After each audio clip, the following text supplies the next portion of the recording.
दूसरी बात आपने कहा, गीतांजलि ने जो स्टेटमेंट दिया, मैं समझता हूँ गलत दिया, नहीं कहना चाहिए था उनको, क्योंकि कांग्रेस पार्टी हमेशा आरएसएस के खिलाफ है और आरएसएस भी जैसे कांग्रेस पार्टी को लाइक नहीं करते, कांग्रेस की आइडियोलॉजी को लाइक नहीं करते और सेक्युलर वर्ड को हटाने की बात करते। तो कांग्रेस और आरएसएस का कोई पर्सनल दुश्मनी नहीं है, ये एक आइडियोलॉजिकल वॉर है जिसपे हम इलेक्शन लड़ते हैं, जिसपे हम देश के संविधान को बचाने की कोशिश करते हैं। और आरएसएस जो इस संविधान को तोड़ने की बात करते हैं, जिन्होंने 52 साल अपने ऑफिस में हिंदुस्तान का झंडा नहीं लहराया है, इस रीजन से कि उस झंडे में मुस्लिम भी इन्वॉल्व थे, बुद्धिस्ट भी इन्वॉल्व थे, सब एक क्या कहते हैं, डाइवर्स, एक इंक्लूसिव फ्लैग था, इसीलिए वो नहीं चाहते थे। तो गीतांजलि भी उसी आरएसएस के आइडियोलॉजी को लेके बात करते हैं। आपने देखा होगा न्यूज में उन्होंने भी कहा कि मंदिर बनना चाहिए, सेक्युलर वर्ड जो है कॉन्स्टिट्यूशन से हटाना चाहिए। तो गीतांजलि जैसे व्यक्ति से कांग्रेस के खिलाफ इस तरह के बयान आना कोई बड़ी बात नहीं है, क्योंकि वो खुद कहती है कि सेक्युलर वर्ड जो है कॉन्स्टिट्यूशन से हटना चाहिए। उन्होंने खुद कहा, कल जब ये प्रोटेस्ट हो रहा था उनके बाद उनके ट्वीट्स बहुत सारे आए जिनमें इन्होंने कॉन्स्टिट्यूशन से ज्यादा किसी धर्म को ज्यादा प्रमोट किया।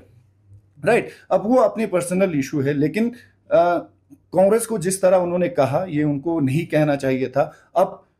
एक्सीडेंटली कहा हो, इंटेंशनली कहा हो, अनइंटेंशनली कहा हो, वो तो बात की बात है, क्योंकि आप कुछ भी बोल के फेमस हो सकते हो, लेकिन फेमस होने के बाद कुछ भी आप नहीं बोल सकते हो, बिकॉज उसके पीछे आपका एक इंटेंशन होता है। बहरहाल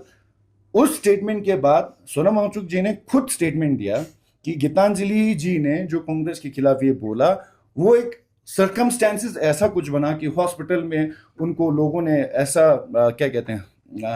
इस टाइप ऑफ हाउस अरेस्ट में रखा गया था,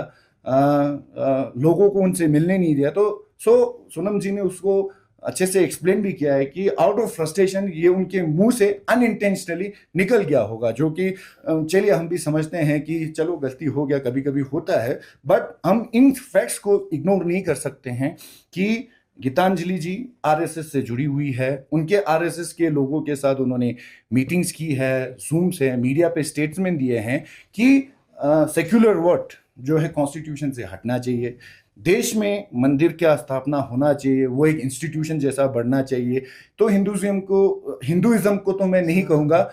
आरएसएस का जो आइडियोलॉजी है, जो हिंदू या सनातन धर्म को लेके जो पॉलिटिक्स खेलते हैं, जो मारकाट करते हैं, उसी आइडियोलॉजी पे गीतांजलि भी उनके साथ एसोसिएट है। जी ये चीज़ है, तो उनसे ये आना कोई बड़ी बात नहीं है, ऐसे स्टेटमेंट देना खुद के लिए हानिकारक हो सकता है, यही कहूँगा। Thank you.